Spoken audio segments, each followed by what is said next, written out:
اس نشست میں یہودیوں نے 3 بڑے فیصلے کیے، 3 بڑے خواب، 3 بڑی چیزوں کے حوالے سے انہوں نے فیصلے کیے۔ ان میں سے پہلی چیز یہ کہ یہ جو بیت المقدس ہے، جو ہمارا سب سے پہلا قبلہ، مسلمانوں کا پہلا قبلہ مسجد اقصیٰ،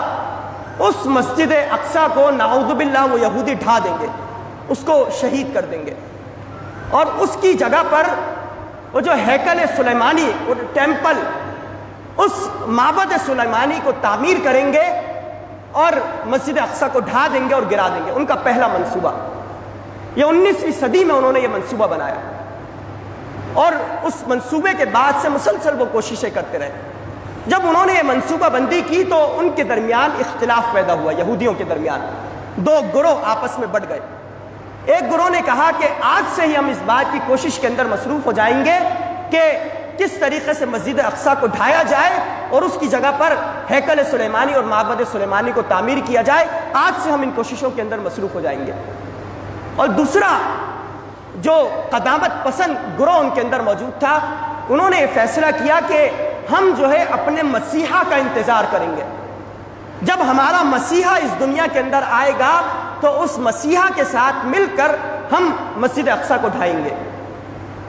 عیسائیوں کے نزدیک اور ہم مسلمانوں کے نزدیک جو دنیا کے اندر مسیحا آئے گا وہ حضرت عیسیٰ علیہ السلام ہے، کہ اللہ رب العالمین حضرت عیسیٰ علیہ السلام کو آخر میں اس دنیا کے اندر بھیجیں گے اور وہ دجال وغیرہ کا مقابلہ کریں گے۔ ہمارے نزدیک مسیحا جو ہے وہ حضرت عیسیٰ علیہ السلام ہے، جبکہ یہودیوں کا جو مسیحا ہے وہ دجال ہے۔ وہ دجال کی آمد کے منتظر ہیں کہ کسی بھی وقت دجال آئے گا، ہم اس دجال کے ساتھ مل کر بیت المقدس کو گرا دیں گے، مسجد اقصیٰ کو گرا دیں گے اور اس کی جگہ ٹیمپل کو تعمیر کر دیں گے۔ ان کا یہ پہلا منصوبہ۔ دوسرا منصوبہ جو یہودیوں نے تشکیل دیا وہ یہ کہ، اور اس منصوبے کا ثبوت جو ہے یہودیوں کی اسرائیل کی جو پارلیمنٹ ہے اس کے اوپر جو جملہ لکھا ہوا ہے اس سے بھی یہ منصوبہ ہمارے سامنے آتا ہے۔ آپ دیکھیں کہ ہمارے ملک کی جو پارلیمنٹ ہے اس کے سر پر جو جملہ لکھا ہوا ہے وہ کلمہ لکھا ہوا ہے، لا الہ الا اللہ محمد رسول اللہ۔ وہ الگ بات ہے کہ ہماری پارلیمنٹ کے اندر جو ہے لا الہ الا اللہ محمد رسول اللہ کے خلاف عمل کیا جاتا ہو، فیصلے کیے جاتے ہو، لیکن ایک جملہ جو لکھا ہوا ہے وہ موجود ہے۔ اسرائیل کی پارلیمنٹ کے اوپر جو جملہ لکھا ہوا ہے وہ یہ ہے کہ ہم دریائے نیل سے لے کر دریائے فرات تک پورا جو زرخیز علاقہ ہے اس پورے علاقے کے اندر اپنی حکومت کو قائم کریں گے۔ اور آج انہوں نے اس کے اندر اضافہ کیا اور کہا کہ دریائے فرات کے بجائے دجلہ تک، دریائے دجلہ اور فرات کے درمیان بھی ایک بڑا زرخیز علاقہ ہے مسلمانوں کا۔ انہوں نے کہا کہ ہم اس حصے کو بھی اپنی ریاست کے اندر شامل کریں گے۔ یعنی اسرائیل ایک دہشت گرد ریاست، ایک ناپاک ریاست کہ جسے ہم ریاست کے طور پر بھی تسلیم نہیں کرتے،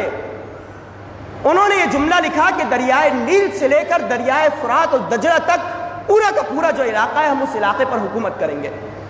اور اس علاقے کے اندر اگر آپ دیکھیں کون کون سے علاقے شامل، مصر، پورا کا پورا مصر اس پر قابض ہونا چاہتے ہیں، اردن کا علاقہ، شام کا علاقہ، لبنان کا علاقہ، ترکی کا جو مغربی حصہ ہے وہ،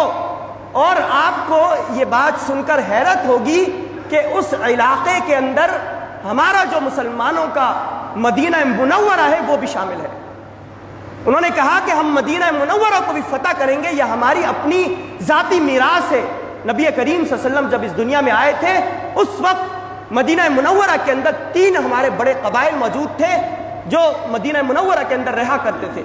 لہذا ہم اس میراث کو واپس حاصل کریں گے، مسلمانوں سے چھین لیں گے۔ اور اسی کا نتیجہ ہے کہ آج جو عرب کے اندر، سعودی عرب میں اور دیگر جو وہاں کے بادشاہ اور شہنشاہ ہیں، سب نے یہود کی غلامی کو قبول کر لیا۔ تو یہ دوسرا ان کا منصوبہ تھا کہ یہ جتنے بھی دریائے نیل، فرات اور دجلہ تک کے علاقے ہیں ہم ان علاقوں کو مسلمانوں سے چھین لیں گے اور واپس حاصل کریں گے۔ اور وہ اس حوالے سے مسلسل کام بھی کر رہے ہیں اور اپنی جد و جہد میں اضافہ بھی کر رہے ہیں، جد و جہد کرتے چلے جا رہے ہیں۔ تیسرا ان کا منصوبہ وہ یہ کہ پوری دنیا کے اندر جتنی بھی معیشت ہے اس پوری معیشت پہ یہودیوں کا قبضہ ہو جائے۔